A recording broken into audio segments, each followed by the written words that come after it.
परमेश्वर यीशु, हम आज के वचन को तेरे हाथ में दे दे प्रभु। हम मांगते तेरी उपस्थिति आप एक जोरों से आने दे प्रभु, हर एक को भर दे प्रभु तेरी उपस्थिति से। पवित्र आत्मा तेरी उपस्थिति यहाँ पे आने दे, मंडराने दे हर एक के ऊपर प्रभु। जैसे हम आज का वचन लेने वाले प्रभु, वचन दोधारी तलवार के समान है, जो लोगों के हृदय में नहीं जाए पर उनके जीवन में भी कार्य करते हैं। परमेश्वर, मैं मांगती हूँ प्रभु वचन का प्रकटीकरण आने दे प्रभु। मैं मांगती हूँ तेरा अनुग्रह आने दे प्रभु। जो लोग सुनने वाले उनके अंदर वो प्रकटीकरण जाने दे और इनके जीवन बदलने दे प्रभु। शैतान इस वचन को चुराना पाए प्रभु। ये जो बीज वचन का जो आज जाने वाला है प्रभु, ये बीज इनके जीवन में 100 गुना फल रहा है प्रभु। यीशु के नाम से मैं प्रार्थना करती हूँ, आमेन आमेन आमेन, hallelujah, amen.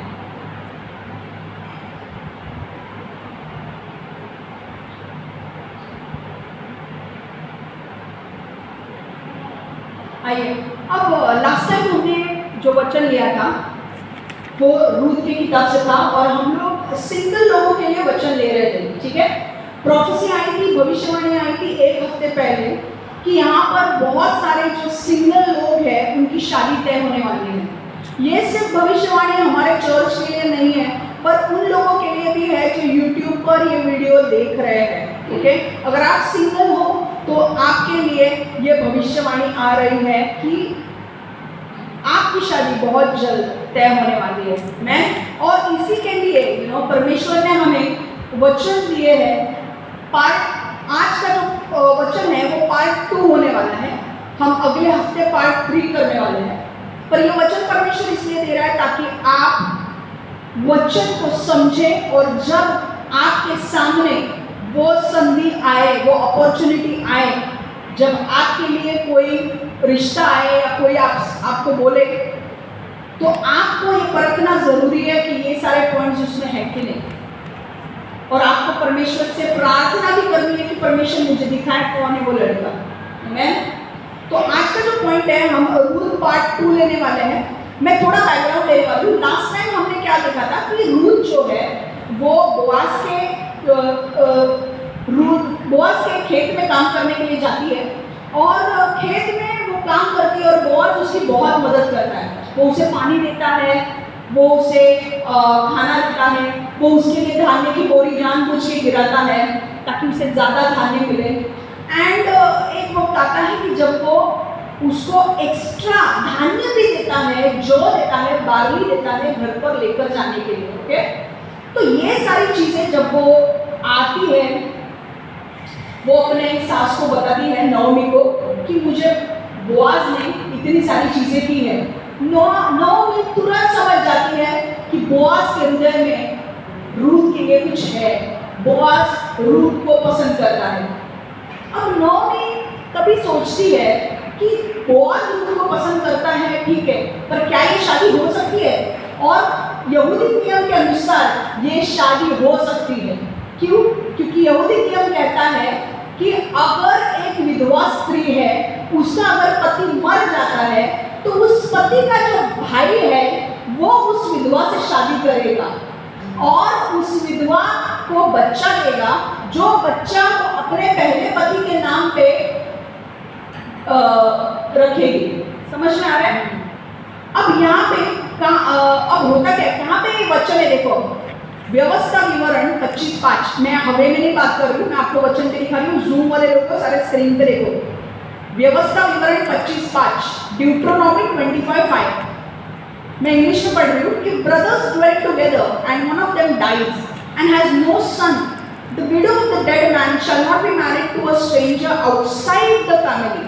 Her husband's brother shall go into her, take her as his wife and perform the duty of husband's brother to her. व्यवस्था विवरण 25:5। यदि दो भाई एक साथ रह रहे हो और उनमें एक पुत्रहीन मर जाए तो मृत भाई की पत्नी का विवाह परिवार के बाहर किसी अजनबी के साथ नहीं होना चाहिए। उसके पति के भाई को उसके प्रति पति के भाई का कर्तव्य पूरा करना चाहिए। समझ में आ रहा है? तो एक विधवा अगर मर जाती है तो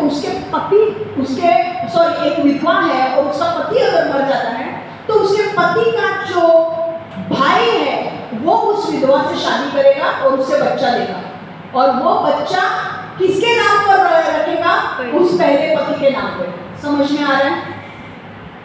अब ऐसा होता है कि नौमी को समझ में आ जाता है कि भाई यहूदी नियम के अनुसार तो ये शादी हो सकती है, तो नौमी एक प्लान करती है।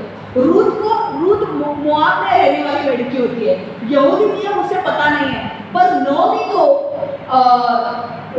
यहूदी नियम बहुत अच्छे पता है क्योंकि वो यहूदी है, ठीक है। तो अब क्या करते हैं नौमी, वो बोलते हैं कि हमें प्लान करते हैं, मुझे एक काम करना है, मुझे पता है बोआज को रूथ पसंद है और रूथ की भी शादी उसके साथ हो सकती है, हम रूथ और बोआज को मिलाते हैं। इसलिए नौमी कहती है रूथ तू एक काम कर, तू जा, जब बोआज खेत में रहेगा, जब उसका खाना पीना हो जाएगा, तू जाना उसके पास, खाना पीना हो जाने के बाद जब वो चद्दर ओढ़ के सोएगा तब तू उसके पास जाना, उसकी जो चद्दर है वो उठा लेना, उसके पैर को खुले करना, उसकी जो चद्दर है जो उसके पैर में ढकी है उसकी चद्दर उठा लेना ताकि उसके पैर खुले हो जाए, दिखेंगे। और रूथ वैसा ही करती है। अब इसका मतलब क्या है, यहूदी नियम के अनुसार जब चद्दर एक लड़की खोलती है और पैर खुले करती है, इसका मतलब यह है कि तू वो विधवा है और वो बोल रही है कि तू मेरा मुक्तिदाता बन और मुझसे शादी कर और मुझे अकेलेपन से छुटकारा दे। समझ में आ रहा है? समझ में आ रहा है? अब ये जब रूथ करती है तो रूथ ये सब करने के बाद बोआज को समझ में आ जाता है कि रूथ को क्या चाहिए। रूथ चाहती है कि बोआज उससे शादी करे और बोआज तुरंत क्या करता है, बोआज दूसरे ही दिन वेट नहीं करता है, दूसरे ही दिन वो सारे गांव के बुजुर्गों को बुलाता है और गवाहों को बुलाता है और रूथ के साथ शादी करने वाला एक पहला व्यक्ति बोआज का हक दूसरा बनता है रूथ के साथ शादी करने का। अब जो रूथ का जो पहला पति है उसका और एक भाई है और दो भाई है, मतलब एक ये भाई और एक बोआज। अब बोआज क्या बोल रहा है, मेरे पहले भी एक आदमी है, उसका हक रूथ पे पहला बनता है, तो मुझे पहले उसको पूछना पड़ेगा कि बाबा तू अगर शादी करने वाला है तो तू शादी कर, अगर तू नहीं करने वाला है तो मैं रूथ के साथ शादी करूंगा। और उस टाइम पर क्या होता था, जब भी यहूदी नियम में ऐसा होता था कि जब उनके जीवन पर बहुत संकट आते थे यहूदी लोगों के ऊपर, तो जब वो अपना खेत बेचते थे या घर बेचते थे, तो उस टाइम पर क्या होता था, वो खेत या घर जब बेचते थे तो वो किसी को भी नहीं बेचते थे, वो परिवार के बाहर के लोगों को नहीं बेचते थे, वो परिवार के अंदर के लोगों को बेचते थे, मतलब कजिन को बेचते थे। क्यों? ताकि जब मैं उसको अपना घर बेचूं, अगर आगे चल के मेरे पास पैसे आ जाते हैं तो मैं उसको पैसा देके वो घर वापस खरीदूंगी। अगर कोई बाहर के वाले को बेचा घर तो वो शायद से मुझे वापस घर देगा नहीं। समझ में आ रहा है? इसलिए वो लोग परिवार के अंदर ही घर देते थे और परिवार के अंदर ही लोगों की शादी करते थे। अब बोआज ने क्या किया, बोआज ने बुजुर्गों को बुलाया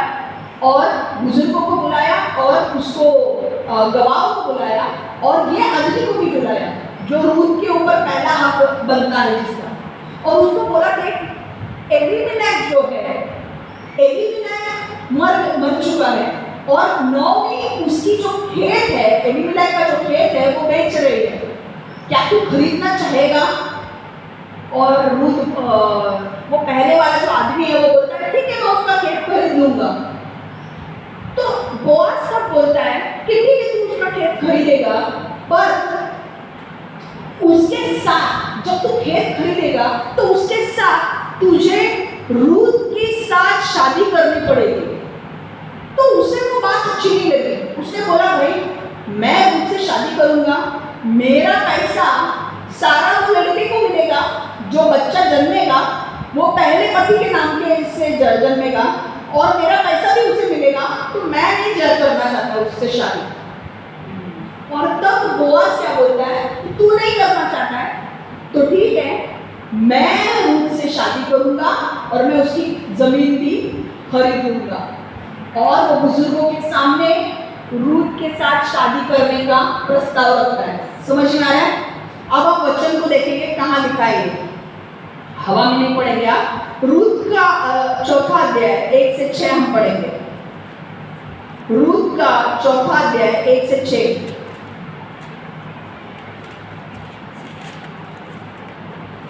बोआज उस स्थान पर गया जहां नगर द्वार पर लोग इकट्ठा होते हैं। बोआज तब तक वहां बैठा जब तक वह निकट संबंधी वहां से नहीं गुजरा। रूत 4, रूत 4 1 to 6, रूत 4 1 से 6। बोआज उस स्थान पर गया जहां नगर द्वार पर लोग इकट्ठा होते हैं। बोआज तब तक वहां बैठा जब तक वह निकट संबंधी वहां से नहीं गुजरा जिसका जिक्र बोआज ने रूत से किया था। बोआज ने उसे बुलाया, मित्र आओ यहाँ बैठो। ये किसके बारे में बात हो रही है? वो दूसरे पहला वाला व्यक्ति को बुलाया बोआज ने, ठीक है। अब तो बोआज ने वहां गवाहों को इकट्ठा किया। बोआज ने नगर के 10 बुजुर्गों को एकत्र किया। उसने कहा यहाँ बैठो, इसलिए वो वहां बैठ गए। तो बोआज ने उससे निकट संबंधी से बात की। उसने कहा नओमी मोआब के पहाड़ी प्रदेश से लौट आई है।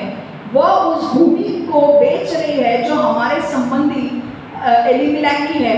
मैंने तय किया है कि मैं इस विषय में यह रहने वाले लोगों और अपने लोगों के अग्रजों मतलब बुजुर्गों के सामने तुमसे कहूँ। बुजुर्गों मतलब एल्डर्स, जो एज में बड़े हैं। अग्रजों के सामने तुमसे कहूँ, यदि तुम भूमि को खरीद कर वापस लेना चाहते हो तो खरीद लो। यदि तुम भूमि को ऋण मुक्त करना नहीं चाहते, ऋण मुक्त मतलब खरीदना नहीं चाहते, तो मुझे बताओ। मैं जानता हूँ कि तुम्हारे बाद वो व्यक्ति मैं ही हूँ जो भूमि को ऋण मुक्त कर सकता है। समझ में आ गया? पहला व्यक्ति, और तूने नहीं बोला तो मैं खरीद लूंगा। यदि तुम भूमि को वापस नहीं खरीदते हो तो मैं खरीदूंगा। तब बोआज ने कहा, यदि तुम भूमि नओमी से खरीदोगे तो तुम्हें मृतक की पत्नी मोआबी स्त्री रूत भी मिलेगी। जब रूत को बच्चा होगा तो वह भूमि उस बच्चे की होगी। इस प्रकार भूमि मृतक के परिवार में ही रहेगी। समझ में आ रहा है? समझ में आ रहा है? निकट संबंधी ने उत्तर दिया, मैं भूमि को वापस खरीद नहीं सकता। यद्यपि यह भूमि मेरी होनी चाहिए थी, किंतु मैं इसे खरीद नहीं सकता। यदि मैं ऐसा करता हूँ तो मुझे अपनी संपत्ति से हाथ धोना पड़ सकता है, इसलिए तुम उस भूमि को खरीद सकते हो। समझ में आ रहा है? क्योंकि क्या है, वो भूमि खरीदेगा वो आदमी, पर वो भूमि होगी किसकी? जमीन होगी किसकी? वो बच्चे की होगी। वो उसके नाम पर नहीं रहेगी, वो बच्चे की होगी, और वो बच्चा पहले पति के नाम पर रहेगा। इसीलिए वो बोलता है मेरी भूमि मेरे हाथ से चली जाएगी, और वो बोलता है मैं नहीं शादी करूंगा। समझ में आ रहा है? क्लियर है ये? अब वचन की ओर हम जाएंगे, पॉइंट्स की ओर जाएंगे। लास्ट टाइम हमने 3 पॉइंट लिए थे। कौन से पॉइंट है मुझे बता सकते हो? ऐसे आदमी और औरत की तलाश करें। ऐसे आदमी और औरत की तलाश करें जो धैर्यपूर्वक इंतजार करें। जो धैर्यपूर्वक आपका इंतजार करें। हालेलुया। लास्ट हमने 3 पॉइंट देखे थे, आज हम चौथा पॉइंट देखने वाले हैं। समझ में आ रहा है? चौथा पॉइंट क्या है? सार्वजनिक और निजी दोनों जगह पर ऐसे व्यक्ति की तलाश करें जिसे आप पर गर्व हो। सार्वजनिक और निजी दोनों जगह पर ऐसे व्यक्ति की तलाश करें जिसे आप पर गर्व हो। Look for a man who is proud of you in both public and private. Look for a man who is proud of you in both public and private. मराठीमध्ये पण लिहिलंय सार्वजनिक आणि खाजगी अशा दोन्ही ठिकाणी ज्याला तुमचा अभिमान असेल आहे असा माणूस शोधा. समझ में आ रहा है? अब देखो क्या हुआ था, मैं बता देती हूँ. देखो जब रूत ने बोआज से कहा, जब रूत वहां पे गई और बोआज का चद्दर उठा के उसने उसके पैर खुले करके, तो रूत ने उसे क्लियरली बता दिया कि भाई मेरा मुक्तिदाता बन और मुझसे शादी कर. तो बोआज ने क्या किया, जब बोआज को पता चला कि भाई रूत के मन में क्या है, रूत शादी करना चाहती है मुझसे, तो बोआज ने टाइम वेस्ट नहीं किया. दूसरे ही दिन उसने बुजुर्गों को बुलाया.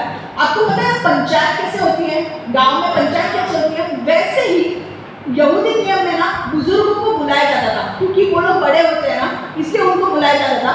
और उसने तुरंत बोआज ने बुजुर्ग लोगों को बुलाया और गवाहों को बुलाया, और फिर उसने कि उसके पहले भी एक आदमी है, उसको भी बुलाओ, ताकि आज वो फैसला हो जाए। वो चुपचाप नहीं बैठा। जैसे उसे पता चला कि भाई रूथ भी उसके साथ शादी करना चाहती है, तुरंत उसने बुजुर्गों को बुलाया, गवाहों को बुलाया, और पहला जो आदमी है जिसका हक रूथ के ऊपर पहला बनता है, उसको भी बुलाया और उसको पूछा कि बाबा एलिमेलेक जो जमीन बेच रहा है, तू खरीदना चाहता है? उसने बोला नहीं। उसने बोला हाँ। फिर बाद में उसने बोला अरे अगर जमीन तू खरीदेगा तो तेरे को रूथ के साथ शादी करनी पड़ेगी। उसने बोला मैं नहीं शादी करूंगा। देखा ना हमने वचन में। तब बोआज क्या करता है? बोआज बोलता है ठीक है, अगर तू नहीं खरीद रहा है जमीन और तू शादी करने के लिए तैयार नहीं है रूथ से, तो मैं उससे शादी करने के लिए तैयार हूँ। यहाँ पर सीखने वाली बात क्या है कि बोआज ने रूथ को सबके सामने, बोआज ने सबके सामने रूथ से शादी की मांग की। यह महत्वपूर्ण बात है। बोआज ने सबके सामने रूथ से शादी करने की मांग की। समझ में आ रहा है? वो शर्माया नहीं। रूथ गरीब है, रूथ के पास कुछ भी नहीं है, तो उसने लोगों के सामने बात करने के लिए वो शर्माया नहीं। उसने बुजुर्गों के सामने बोला मुझे रूथ से शादी करनी है। देखो, ये ऐसे व्यक्ति की तलाश करें जो आपको अपना कहने में गर्व महसूस करे। ओके? आपको पता है कई बार कुछ लड़के ऐसे होते हैं कि जो लड़की को प्रपोज करते हैं, उनके साथ घूमते हैं, फिरते हैं, सब कुछ करते हैं, पर जब शादी की बात आती है वो आगे नहीं जाएंगे। क्यों? क्योंकि वो लड़की उनको शादी के लिए मंजूर नहीं है। उनको सिर्फ वो लड़के के साथ टाइम पास करना है। शादी मतलब क्या होता है? सारे लोग देखेंगे, सारे लोग जानेंगे कि भाई वो लड़की उसकी बीवी है। अगर वो काली है दिखने में या जो भी है, अगर उसे वो लड़के को पसंद नहीं है तो वो क्या करेगा? घूमेगा, फिरेगा, बाकी सब कुछ करेगा, पर जब शादी की बात आएगी तो वो पीछे हट जाएगा। तो इससे क्या हो रहा है? देखो, वो प्राइवेट जब किसी को दिख नहीं रहा है वो उसके साथ मजा मार रहा है, पर जब पब्लिक की बात आती है, पब्लिक मतलब सबके सामने प्रकट करने की बात आती है कि भाई चलो अब सिर्फ घूमना फिरना नहीं है, हमको शादी भी करनी है, तो वो सबके सामने एक्सेप्ट करने के लिए तैयार नहीं है। ऐसे होते कि नहीं लड़के? घूमना फिरना मजा मारने में तब तक तुम्हारे साथ घूमेंगे, पर जब शादी की बात आती है कि भाई तुम तुम्हारे मम्मी डैडी को बोलो, मैं मेरे मम्मी डैडी को बोलूंगी, तब उसकी फटती है। क्यों? क्योंकि उसको सिर्फ मजा करने में इंटरेस्ट है, वो कमिटमेंट नहीं है उसके अंदर। और ऐसे लड़के होते हैं। मैं सिर्फ ये लड़के के बारे में बात नहीं कर रही हूँ, लड़कियां भी होती है। समझ में आ रहा है? लड़के नहीं है, लड़कियां भी होती है। उनको क्या है बाबा, एक लड़का पैसा वाला मिल गया, उसके साथ घूमना फिरना मजा मारना, और बाद में भाई मुझे शादी थोड़ी करनी है। और लड़के भी वैसे ही होते हैं, अरे बाबा ये अच्छी दिखती है, इसके साथ घूमो फिरो, ये करो सब करो, बाद में शादी किसको करनी है? छोड़ो। ऐसा आपको बिल्कुल करना नहीं है। अगर आपके पास ऐसे लड़के का प्रपोजल आता है जो आपके सामने सिर्फ घूमने फिरने की मांग रखता है और प्राइवेट में घूमते फिरते हो, सबके सामने नहीं आना चाहता, आपको शादी करने का प्रपोजल नहीं रखता है, तो रेड फ्लैग है। आपके सामने लाल कलर का झंडा है, रेड फ्लैग मतलब डेंजर, आगे मत बढ़ो। कई बार लड़के भी ऐसे होते हैं जो सुबह टाइम है, सुबह मिल सकते हो ना, पर उनको रात को ही मिलना होता है लड़कियों के साथ। क्यों? अगर तुम कमिटेड हो, अगर तुमको उससे शादी करनी है तो तुम सुबह भी मिल सकते हो, बाहर सुबह मिल सकते हो, जब सारी दुनिया देखती है। रात को अकेले में क्यों मिलना है? अगर ऐसे प्रपोजल आपके पास आते हैं जो बोलते हैं अरे वो रात को घूमने के लिए जाते हैं, रेड फ्लैग, लाल झंडा है आपके सामने, बिल्कुल नहीं जाना है। शादी के पहले आपको अलग रूम में, प्राइवेट रूम में, ऐसी कई जगह जहां पे आप अकेले हो, बिल्कुल कहीं जाना नहीं। आपको देखना है कौन लड़का ऐसा है जिसके अंदर चरित्र है, जो आपको सुबह मिले, जो आपको सबके सामने आपको अपनाने के लिए तैयार है। आपको पता है, मैं एक लड़के को जानती हूँ, एक उसका कैसा था पता है, उसको ना वो एक लड़की से प्यार कर रहा था, प्यार करता था, पर उसका प्यार सिर्फ कैसे था, वो पैसों के ऊपर था। ओके, वो लड़की के साथ घूमने फिरने जाता था क्योंकि उसके पास पैसा है। जब शादी की बात आई तो ये लड़के ने उसके साथ शादी वादी की नहीं, वो लड़के ने किसी और के साथ शादी बनाई, इस लड़की के साथ नहीं की शादी। उसको सिर्फ टाइम पास चाहिए था उसके साथ। समझ में आ रहा है? देखो, ऐसे लड़कों के साथ ध्यान रखो हमेशा, लड़कियों के लिए भी है, लड़कों के लिए भी बात कर रही हूँ। उन पुरुषों से सावधान रहे जो आपके रिश्ते को सबके सामने कबूल नहीं करते। ओके, लड़का है भाई, अगर तुम्हें प्रपोज भी करता है तो आगे देखना वो शादी की बात करता है कि नहीं, सिर्फ प्रपोज करके घूमना नहीं है उसके साथ। भाई तू कमिटेड है, परमेश्वर तुझसे बात कर रहा है, अगर मुझसे भी बात कर रहा है तो आगे शादी की बात कर रहा है कि नहीं, उसके मम्मी डैडी से वो बात कर रहा है कि नहीं, वो तुम्हें बोल रहा है कि नहीं, तुम भी तुम्हारे मम्मी डैडी से बात करो। तो क्या होता है, ये पक्का होता है। बोआज ने क्या किया, बुजुर्गों को बुलाया। क्यों बुलाया? क्योंकि जब वो रूथ के साथ शादी करने वाला था तो उसे चाहिए था कि मैं सबके सामने रूथ को अपनाऊंगा।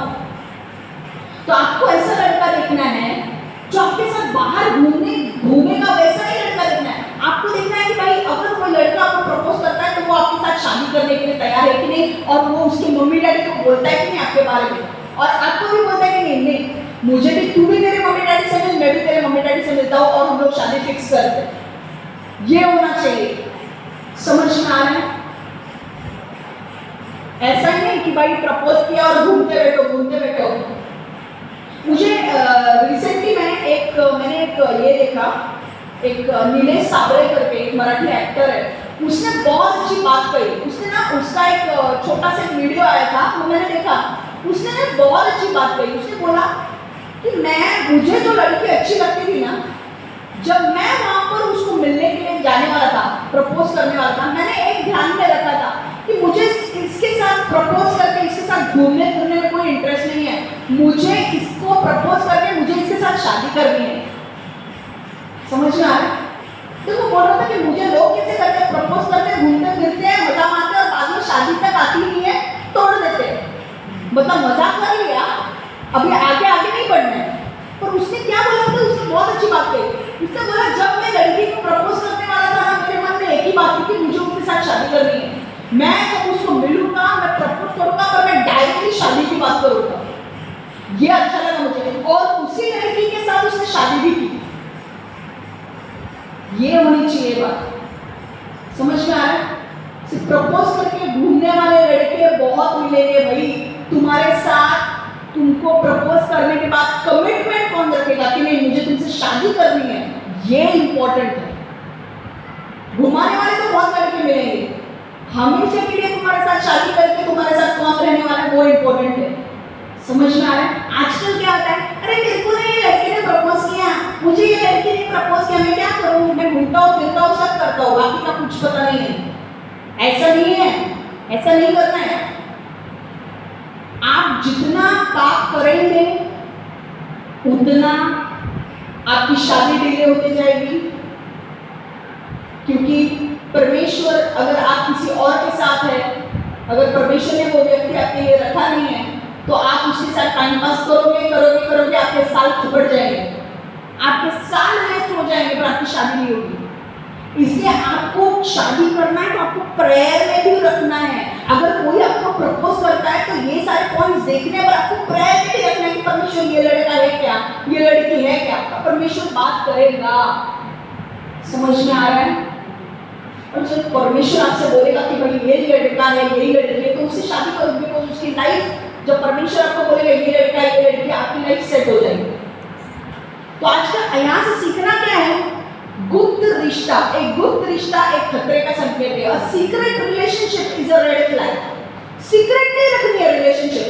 अगर तुमको मैं अच्छी लगती हूँ, मुझे भी परमेश्वर ने बात की तुम्हारे लिए, तुमको भी परमेश्वर ने बात की मेरे लिए, तो अभी क्या करना है, प्रपोज किया, अभी शादी करनी है, अपने बुजुर्गों, अपने मम्मी डैडी को बोलना है, ये होना चाहिए। और कभी कभी क्या होता है ना, लड़के लोग ना कभी कभी क्या करते हैं, बाहर के प्राइवेट में वो लंगड़ी भी होगी ना, लड़की लंगड़ी बहरी गूंगी और उसके साथ रहेंगे, पर जब सबके सामने आएगा ना, वो लंगड़ी और लड़की को बाहर लेके नहीं जाएंगे। लंगड़ी हो लुंगी हो जो भी हो, वो नहीं लेकर जाएंगे। तो ऐसे लड़के के साथ नहीं करना है। ऐसे लड़के के साथ शादी करेंगे जो आपको अपना कहने में गर्व महसूस करे, जिसे आपके साथ रहने के लिए शर्म ना आए, ऐसे लड़के के साथ शादी करनी है। अगर आप उस लड़के के साथ जा रहे हो और वो सामने से अगर उससे रिश्तेदार आते हैं और वो छुप रहा है, तो वो लड़का सही नहीं है। वो आपसे प्रेम करता है, पर जब के सामने वो कबूल करने के लिए तैयार नहीं है आपको, तो ऐसे लड़के के साथ शादी नहीं करनी आपको। समझ में आ रहा है? वो जब अगर उसके ऊपर प्रेशर आएगा तो कल आपको भी छोड़ देगा। कल ऊपर फैमिली से प्रेशर आएगा, रिश्तेदारों से प्रेशर आएगा, ये कौन सी लड़की के साथ घूम रहा है, वो आपको छोड़ देगा। ऐसे लड़के के साथ शादी नहीं करनी है, जो पब्लिकली आपके साथ एक्सेप्ट करे। आपको पता है, मैंने अभी रिसेंटली इंटरव्यू देखा, पियर्स ब्रॉसनन, ओके, वैसे ही बोलते हैं उसको, पियर्स ब्रॉन्सन या ब्रॉसनन, मुझे ज़्यादा पता नहीं है, but is a Hollywood hero, bond, James bond, मैं ज़्यादातर उसको जेम्स बॉन्ड के नाम से जानती हूँ। तो उसकी जो वाइफ थी, जब उन्होंने शादी की, वो बहुत पतली थी।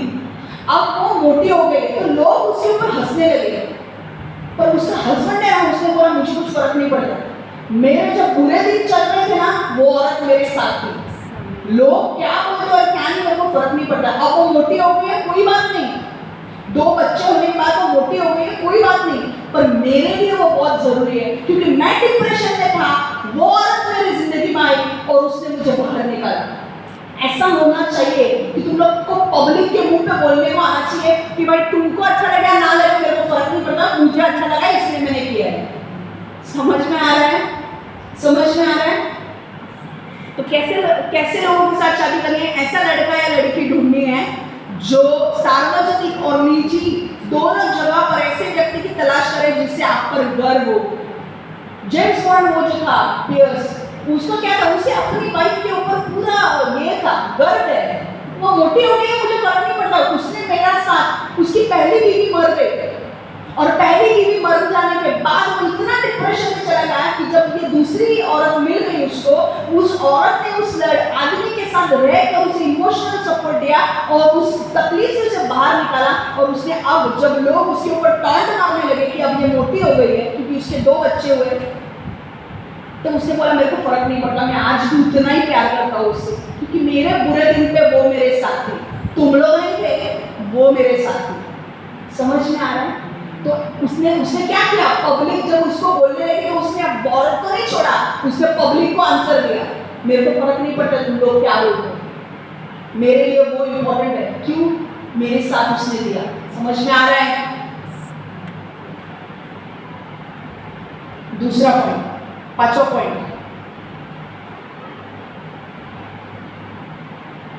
ऐसे आदमी और औरत की तलाश करें जिसके साथ आपको शांति महसूस होती है। लुक फॉर अ मैन और woman with whom you feel at peace. Look for a man or woman with whom you feel at peace. ज्यांच्या सोबत तुम्हाला शांती वाटत असेल अशा मुलाला किंवा मुलीला शोधा। ऐसे आदमी या औरत की तलाश करें जिसके साथ आपको शांति महसूस होती है। देखो, जब बोआज रूथ के जीवन में आया, सुनो अभी इधर ध्यान दो यार, वो बाद में लिखो। जब बोआज रूथ के जीवन में आया तो रूथ का जीवन बहुत ही खराब स्थिति में था, बहुत कठिन समय रूथ के जीवन में था। जब बोआज रूथ के जीवन में आया, वो हाल ही में, इधर देखो यार, वहां पे मत देखो, मैं यहाँ पे आपको बता रही हूँ। जब बोआज रूथ के जीवन में आया तो रूथ का जीवन बहुत ही कठिन समय से गुजर रहा था। वो हाल ही में विधवा बनी थी और वो भोजन के लिए वो भोजन की खोज कर रही थी। उसके पास भोजन नहीं था, खाने के लिए कुछ नहीं था, और वो हाल ही में विधवा बनी थी, डिवोर्सी बनी थी वो, सॉरी विडोई बनी थी वो। समझ में आ गया? विडो बनी थी वो।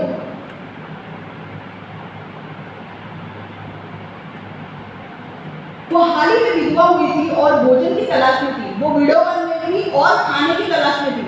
पर देखो, जब बोआज ने रूथ के जीवन में आया तो उसने रूथ के तनाव को नहीं बढ़ाया। इनफैक्ट इसके बजाय बोआज ने उसके जीवन में राहत लाई। मैं वापस बोल रही हूँ, जब बोआज रूथ के जीवन में आया तो रूथ की बहुत बुरी हालत थी। रूथ एक विधवा बन गई थी, उसके पास खाने के लिए कुछ नहीं था। पर जब बोआज उसके जीवन में आया तब बोआज ने उसके जीवन में तनाव को नहीं बढ़ाया। He didn't add to her stress. In fact, Boaz ने उसके जीवन में राहत लाई। He brought relief to her. कैसे राहत लाई?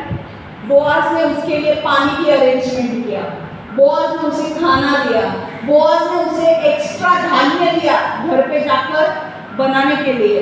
फिर बोआज ने जानबूझकर बोरियां गिराई धान्य की ताकि उसे ज्यादा धान्य मिल सके और वो घर पर जाके खाना बना सके। तो अब मुझे बोलो, जब बोआज उसके जीवन में आया तो उसके जीवन में स्ट्रेस बढ़ा क्या? तनाव बढ़ा या कम हुआ? कम हुआ ना। ऐसे व्यक्ति की तलाश करो जो तुम्हारे जीवन में आकर तुम्हारा स्ट्रेस नहीं बढ़ाए, जो तुम्हारे जीवन में राहत लाए। हालेलुया। जो तुम्हारे जीवन में तनाव नहीं बढ़ाए पर वो तुम्हारे जीवन में राहत लाए, रिलीफ लाए। समझ में आ रहा है? बोआज ने रूथ को जो जरूरी चीजें थी वो उसने उपलब्ध की। Boaz brought well needed solutions to Ruth। जो जरूरी था रूथ के लिए, उसके लिए क्या जरूरी था? उसके लिए ये जरूरी था कि उसे धान्य की जरूरत थी, उसे किसी प्रोटेक्टर की जरूरत थी कि कोई मेरे साथ रहे। बोआज ने वो हर कमी पूरा कर रहा था। लड़कियों को किसकी जरूरत होती है? एक आदमी की जरूरत होती है कि नहीं? क्योंकि वो अकेले सब कुछ कर नहीं सकती, अकेले कहीं जा नहीं सकती। शी नीड्स प्रोटेक्शन, बराबर कि नहीं? तो बोआज ने उसके जीवन में आके क्या किया? प्रोटेक्शन लाया, सिक्योरिटी लाई। जो उसको जिस चीज की कमी थी वो चीज उसे दी। कौन सी कमी थी? धान्य की कमी थी, धान्य दिया। समझ में आ रहा है? यहाँ से हमें क्या समझना है? यहाँ से हमें ये सीखना है कि जब आप परमेश्वर के ऐसे आदमी की तलाश करें जो आपके जीवन में शांति और ताजगी लाए। हालेलुया। ऐसे नहीं कि भाई मेरे जीवन में आ गया है, अब मेरा जीवन पहले कठिन चल रहा है, अब तू बद से बदतर मत कर, from frying pan to fire मत लेके जा मुझे, है ना? अभी मैं इसमें हूँ, तवे पर हूँ, तवे से आग में मत लेकर जा मुझे, है कि नहीं? मुझे आग से ही निकल दे भाई, मेरे को ऐसा चाहिए, है कि नहीं? हमको कैसा चाहिए भाई? तवे से आग में लेकर ऑलरेडी तवे पे है यार, तवे से आग में मत लेकर जा, तवे से भी निकाल दे मुझे। समझ में आ रहा है? समझ में आ रहा है? जो आपके जीवन में शांति लाएगा और ताजगी लाएगा। देखो, जब बोआज रूथ के जीवन में आए तो रूथ को एक शांति लग रही होगी ना, क्योंकि रूथ ने कहा कि आप मेरे ऊपर इतना अनुग्रह क्यों कर रहे हो? तब रूथ को भी समझ में आ रहा है कि कोई मेरे ऊपर इतना अनुग्रह कर रहा है। वो शांति रूथ के अंदर महसूस हो रही थी जो बोआज उसके जीवन में ला रहा था। पता है, वो नौमी, देखो नौमी बहुत ही बूढ़ी थी, ओके? अब उसके साथ कुछ काम होने वाला नहीं था। नौमी कुछ काम नहीं कर सकती थी, सारा काम करना था रूथ को। और रूथ मोआब से यहाँ पे आई थी, उसको ना लोगों की पहचान ना कुछ पता है यहाँ के नियम, पर फिर भी बाहर निकली खाना ढूंढने के लिए। अगर कोई सामने से जो तुमको चाहिए, समझ लो मान लो तुम्हारा मोबाइल चोरी हो गया अभी, और अगर कोई ऐसा व्यक्ति आता है, ओके, जो तुम्हारा हस्बैंड, ठीक है, मान लो अगर तुम्हारा हस्बैंड ही है और तुम्हें बोलता है कि अरे यार तेरे पास नहीं है ना, मैं तुझे देता हूँ, तो तुम्हें क्या लगेगा? शांति लगेगी कि नहीं उसके लिए? क्योंकि मेरे पास जो नहीं है वो उसने मुझे दिया। समझ में आ रहा है? ऐसा नहीं कि चल रहे बस की घंटी में, हाँ चल रहे, आजा तू भी आजा, हम लोग टाइम पास करते हैं इधर मस्त। मेरे बीवी को पता नहीं है मैं तेरे से बात कर रहा हूँ, और तेरे पति को पता नहीं है तू मुझसे बात कर रही है। कभी कभी तो आजकल तो ये भी होने लगा है, पति पत्नी होके भी दूसरे पति पत्नी के साथ लोग घूमते हैं। तो सिंगल की तो बात छोड़ ही दो, ऐसे आदमी की तलाश करो जो तुम्हारे जीवन में शांति लाए। बेवकूफ मत बनो जस्ट बिकॉज कोई लड़का आपको भाव दे रहा है, कोई लड़की आपको भाव दे रही है, इसका मतलब ये नहीं कि भाई तुम पीछे उसके जाओ। कचरा, परमेश्वर बोलेगा कचरा है, कचरा। पहले परमेश्वर से पूछो कि ये लड़की मेरे लिए है क्या, ये लड़का मेरे लिए है क्या, और अगर है तो करो उससे शादी। जस्ट बिकॉज मुझे किसी ने प्रपोज किया इसलिए अभी मैं करने वाली हूँ, प्रपोज किया इसीलिए परमेश्वर आज वचन देने को बोल रहा है। प्रपोज बहुत सारे लड़के करेंगे, भाई शादी उसी से करनी है जो परमेश्वर बोल रहा है। ऐसा लड़का, मैं आपको बोलूं, जब आपके जीवन में परमेश्वर की ओर से लड़का आएगा ना, तो वो आपके जीवन में शांति लाएगा, आपके जीवन में स्ट्रेस कम करेगा। ऐसा नहीं होने के बाद स्ट्रेस बढ़ेगा, स्ट्रेस कम होगा। मैं आपको बोलूं, जब आप परमेश्वर के दिखाए हुए लड़कों के साथ शादी करते हो, परमेश्वर ने दिखाए हुए लड़के के साथ शादी करते हो, लड़की के साथ शादी करते हो, वो लोग आपके जीवन में स्ट्रेस को बढ़ाएंगे नहीं, कम करेंगे, तनाव को बढ़ाएंगे नहीं, कम करेंगे। लिख के लो मेरी बात। क्यों पता है? क्योंकि वो परमेश्वर ने आपके लिए टेलर मेड बनाया है। आपके लिए परमेश्वर ने खास रूप से वो लड़की बनाई है, खास रूप से वो लड़का बनाया है।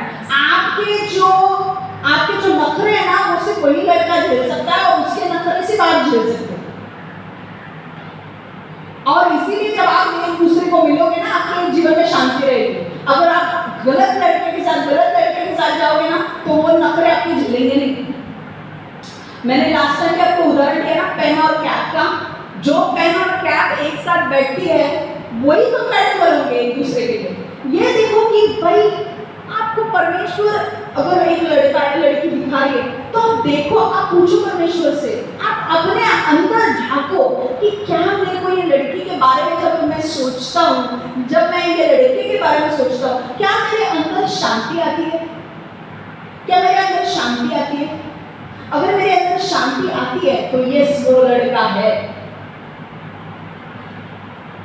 पर परमेश्वर बाहर अपने वचन से बाहर जाकर बात नहीं करेगा। समझ में आ रहा है?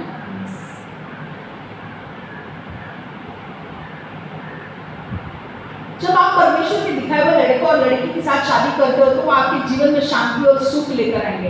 पर अगर आपने अपनी मर्जी से शादी करते हो, तो वो आपके जीवन में अनावश्यक तनाव और दर्द लेकर आएंगे और वो शादी नहीं टिकेगी।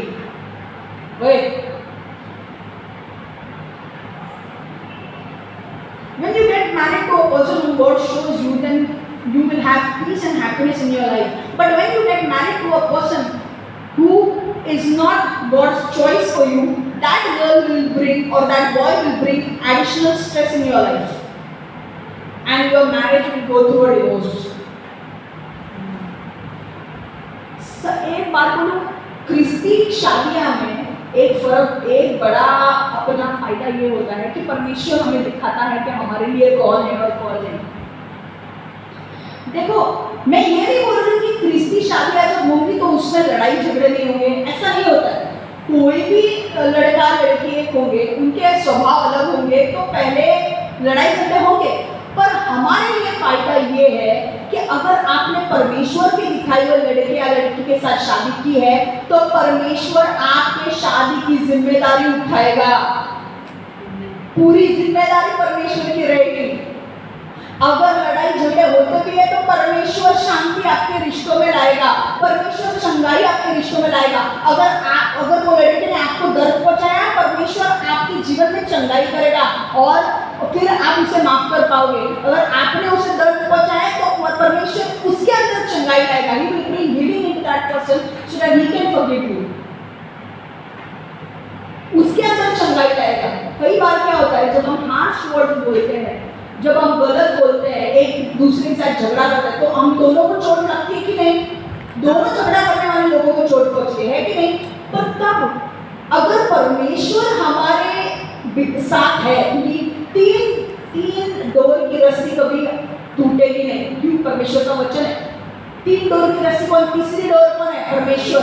पहली डोर कौन है, हस्बैंड एंड वाइफ। परमेश्वर क्या करेगा पता है, परमेश्वर के हिसाब से जब आप शादी करोगे ना, परमेश्वर देखेगा अच्छा ये लड़की है, ओके, कविता है और उसका हस्बैंड है, ठीक है, अब इनमें दोनों में झगड़ा हो गया, ठीक है, मेरी जिम्मेदारी है क्योंकि मैंने उनको ज्वाइन किया है। अगर आपके अंदर कोई तनाव भी हो जाता है और आपकी कभी लड़ाई झगड़े भी हो जाते हैं, परमेश्वर आपके अंदर चंगाई लाएगा, कविता के अंदर, और वो लड़के के अंदर भी चंगाई लाएगा, ताकि आप एक दूसरे को माफ कर सको और वापस आ सको करीब। डिवोर्स नहीं होगा इससे। आपको परमेश्वर ताकत देगा दूसरे व्यक्ति को माफ करने की। मेन आपको बोलूं, शादी में यही बहुत बड़ी बात है कि आपको एक दूसरे को माफ करना आना चाहिए। यही खेल है, यही खेल है शादी में, यही बड़ा खेल है। ये गलत करता है तो उसको, तुमको माफ करने को आना चाहिए, और अगर तुम्हारी औरत कुछ गलत करती है तो लड़कों को अपने औरत को माफ करना आना चाहिए। बस अगर ये तुमने किया तुम्हारी शादी टिकेगी। पर ये करने के लिए अनुग्रह कौन देगा, परमेश्वर। परमेश्वर तुम्हें अनुग्रह देगा, क्योंकि कई बार ना जब लोग पाप करते हैं, हमारे विरुद्ध जाते हैं, तो हमें दुख होता है कि नहीं, हम माफ नहीं कर पाते, तो कौन हमारे अंदर अनुग्रह देगा, परमेश्वर, कि उसे माफ कर, उसे माफ कर, उसे गलती की पर उसे माफ कर। समझ में आ रहा है? तो कैसे व्यक्ति के साथ शादी करोगे? ऐसे व्यक्ति के साथ शादी करो जो तुम्हारे जीवन में शांति लाए, जिसके साथ तुम्हें शांति महसूस हो, और जो तुम्हारे जीवन में नयापन है। नयापन तो बहुत लड़के ला सकते हैं, शांति कम लोग लाएंगे। समझ में आ रहा है? और सबसे इंपॉर्टेंट बात, ये सारे पॉइंट्स है, पर सबसे इंपॉर्टेंट बात मैं एक कह रही हूँ, आपको प्रेयर में बैठ के परमेश्वर को पूछना है कि भाई ये लड़का है या नहीं। समझ में आ रहा है? ओके, लास्ट पॉइंट, आप एक दूसरे से क्या चाहते हैं इसके बारे में स्पष्ट रहे। Be direct, specific and clear about what you want from each other. आप एक दूसरे से क्या चाहते हैं इसके बारे में स्पष्ट रहे। तुम्हारा एकमेकांकडून काय हवं आहे त्याबद्दल स्पष्ट बोला। समझ में आ रहा है? देखो, सबसे टफ बात क्या होती है पता है? खुले रूप से बात करना, तुम्हारे मन की बात सामने वाले को बोलना, ये बहुत टफ बात होती है। खुले तरीके से बात करना मनुष्य के लिए सबसे कठिन कामों में से एक है। Communication is one of the hardest things for human beings to accomplish. लेकिन जब रिश्तों की बात आती है, अभी रिश्तों में एक दूसरे के साथ जब बात करनी है, तब तो और भी कठिन हो जाता है, क्योंकि लोग अंदर जो उनके फीलिंग्स है वो मुंह पे लाना नहीं चाहते हैं। पर वो अब क्या होता है, तुम्हारे सपोज मान लो एक लड़का एक लड़की है, परमेश्वर ने उस लड़के से बात किया है, कौन है लड़की तेरे लिए, पर उसको वो फीलिंग्स वो सामने वाली लड़की को बोलने के लिए नहीं हो रहा है। ये सबसे कठिन बात होती है। पर रूल से हम एक सबक सीखने वाले हैं। तुम मुझे बताओ, देखो, जब हम बात करते हैं तो बाद में हमारे रिश्ते, जब हम बात करेंगे तो कुछ कंक्लूजन निकलेंगे, तो कुछ चीजें आगे जाएगी। अगर हम बात ही नहीं करेंगे तो चीजें आगे कहां से जाएगी? समझ में आ रहा है? मेरे अंदर वो सपोज एक लड़का है, उसके अंदर परमेश्वर ने बोल के रखा है कि भाई वो लड़की है, पर जब तक तू लड़की को बोलेगा नहीं तो तेरी चीजें आगे कैसे बढ़ेगी? तू सिर्फ ऐसे ही बैठा रहेगा, हाँ मुझे परमेश्वर ने बोला है, मुझे परमेश्वर ने बोला है। अरे परमेश्वर ने बोला है कि तू जब तक खुले रूप से उस लड़की को बताएगा नहीं, और वो लड़की भी प्रेयर करके तेरे को बोलेगी नहीं, तो आगे कैसे बढ़ेगी? शायद ऐसा भी हो सकता है कि तुम्हें परमेश्वर ने बोला है वो लड़की के बारे में, जब तुम वो लड़की को तुम्हारे अंदर की बात बताओगे, वो लड़की प्रेयर करेगी, तो वो लड़की को भी परमेश्वर बात करेगा कि नहीं यही लड़का है, और तभी तो तुम उस रिश्ते को आगे लेकर जाओगे ना। तुम अपने मम्मी डैडी से बात करोगे और फिर शादी की बात करोगे ना, पर तुम बात ही नहीं करोगे तो तुमको लगता है कि तुम्हारे रिश्ते नए स्तर पर जाएंगे? प्रॉब्लम सॉल्व कैसे होते हैं? बात करने से, कम्युनिकेशन से। समझ में आ रहा है? रूथ ने हमको बहुत अच्छा सबक सिखाया है। जब देखो जब रूथ ने खलियान में बोआज के पैर खोल दिए, तो उसका मतलब एक शक्तिशाली इशारा रूथ बोआज को दे रही थी। क्या दे रही थी? एक शक्तिशाली इशारा. She was giving a mighty gesture, a powerful gesture, okay, to Boaz. When Ruth uncovered Boaz's feet, it was a very clear and powerful gesture. वो बहुत सामर्थ्यशाली इशारा था. क्या वो इशारा कह रहा था? वो इशारा ये कह रहा था, रूथ इनडायरेक्टली बोआज से कह रही थी कि बाबा मैं विधवा हूँ, मेरा जो पति है वो मर चुका है और तू मेरे पति का भाई है. इस नाते से तू मेरा मुक्तिदाता बन सकता है. तू मुझसे शादी कर और मुझे छुटकारा दे. और बोआज ने क्या किया? जब बोआज को रूथ की बात पता चली, बोआज ने टाइम वेस्ट नहीं किया. बोआज ने तुरंत बुजुर्गों को बुलाया, गांव वालों को इकट्ठा किया, गवाहों को इकट्ठा किया और बोआज के पहले जो व्यक्ति था उसे बुलाकर पूछा, भाई तू करने वाला है क्या? तू इसकी जमीन खरीदने वाला है? उसने बोला हाँ. रूथ भी मिलेगी, शादी करेगा? नहीं. तो बोला तू नहीं करेगा, मैं करूंगा. और फटाफट रूथ ने रात को बोआज को बोला. दूसरे दिन शाम तक बोआज ने बोला मुझे रूथ के साथ शादी करनी है. दूसरे दिन देखो, कम्युनिकेशन बहुत ही महत्वपूर्ण चीज है. बातचीत करना बहुत महत्वपूर्ण चीज है. अगर तुम बात ही नहीं करोगे, तुम सामने वाले को बोलोगे ही नहीं. तुम्हारे अंदर परमेश्वर बोल रहा है, कार्य कर रहा है, परमेश्वर तुम्हें बोल रहा है भाई ये लड़की है, ये लड़की है, ये लड़का है, ये लड़का है. पर अगर तुम बोल ही नहीं रहे हो तो तुम्हारा रिश्ता आगे कैसे बढ़ेगा? जब रूथ ने देखो, नॉर्मली लड़के आगे नहीं आएगी. ये अच्छा नहीं दिखता है कि लड़के आके लड़कों को प्रपोज करें. ये अच्छा नहीं लगता है. नॉर्मली प्रपोज करने की जिम्मेदारी किसकी होती है? लड़कों की होती है. ठीक है. अभी रूथ को कुछ पता ही नहीं था और नॉर्मली ने ये बोला था रूथ को, इसलिए रूथ ने वो किया. पर बात इंपॉर्टेंट क्या है? बातचीत करने से प्रॉब्लम सॉल्व होते हैं. अगर आप मुझसे गुस्सा हो और आप मुझे बोलोगे नहीं कि आप क्यों गुस्सा हो, तो आप हमारे प्रॉब्लम सॉल्व होंगे क्या? बातचीत करने से ही हमारे प्रॉब्लम सॉल्व होंगे. देखो,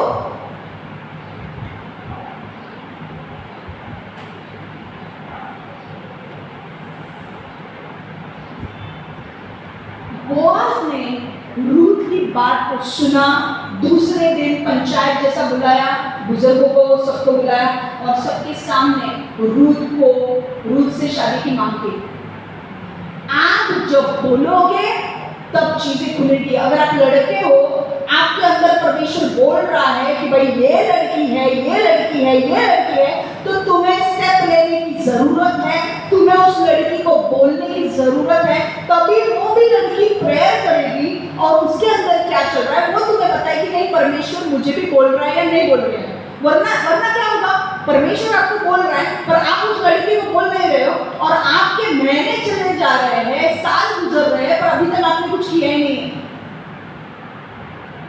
इतना टाइम वेस्ट क्यों करना है? जब परमेश्वर आपके अंदर डाल रहा है, पूछो एक बार उस लड़की को डायरेक्टली बात करके.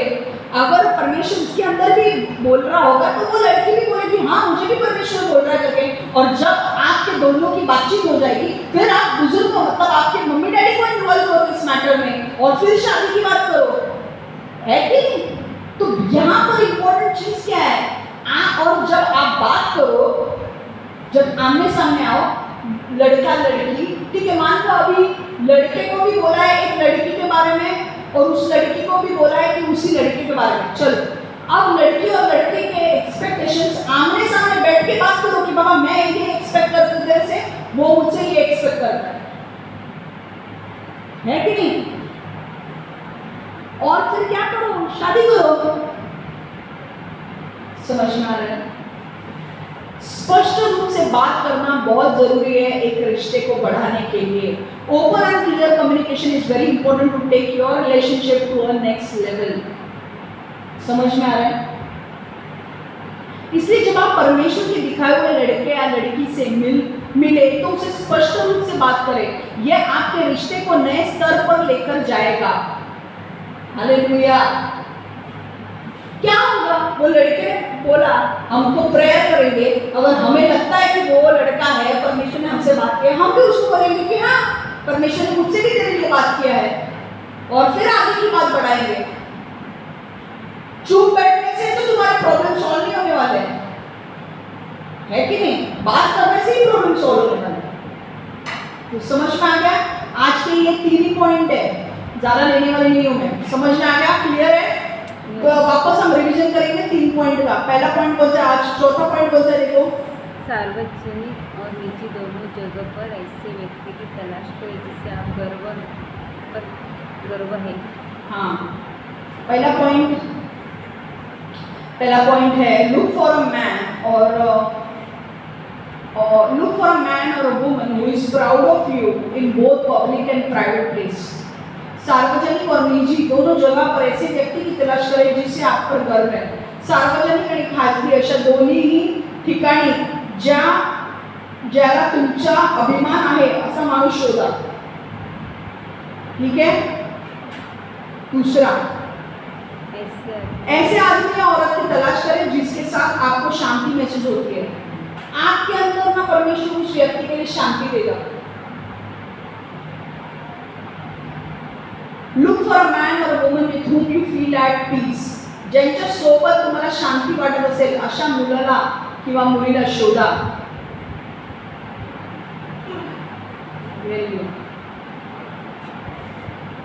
किसने दिया?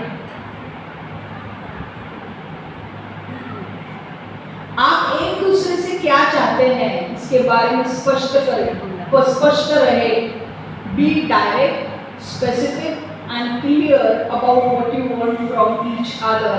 तुम्हाला एकमेकांकडून काय हवे आहे याबद्दल स्पष्ट बोला। तुम्हारे लिए देखो, मैं मराठी, हिंदी और इंग्लिश में टाइटल लिखती हूँ। समझ में आ रहा है? अब ये 3 पॉइंट हो गए हैं। हम प्रेयर करेंगे और वचन को समाप्त करेंगे। परमेश्वर, हाँ,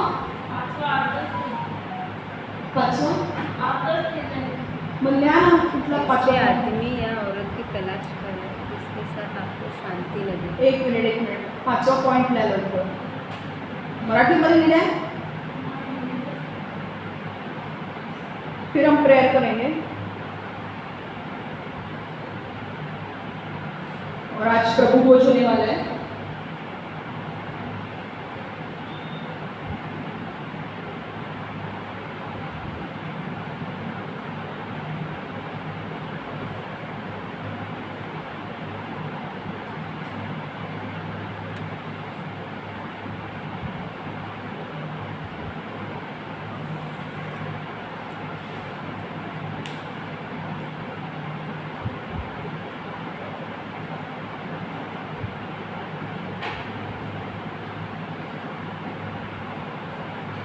हो गया? 3 पॉइंट हम डिस्कस करेंगे। हो गया ना 3 पॉइंट? अब हम प्रेयर करेंगे। परमेश्वर यीशु, हम आज के वचन को तेरे हाथ में देते हैं प्रभु। इस वचन के द्वारा हमारे जीवन को बदल प्रभु। हमें बता सही लड़का या सही लड़की हमारे लिए कौन है प्रभु। हमें गाइड कर, हमें लीड कर प्रभु। हमें किसी गलत लड़का या लड़की के साथ नहीं फंसना है प्रभु। तू हमें राइट लड़का या राइट लड़की कौन है वो बता प्रभु, और हमें आगे लेकर जा प्रभु। ये पॉइंट हमारी मदद कर रहे हैं कि हमें कौन से लड़के के साथ शादी करने की है प्रभु। इसके लिए हम धन्यवाद देते हैं प्रभु। इन वचनों के लिए हम धन्यवाद देते हैं प्रभु।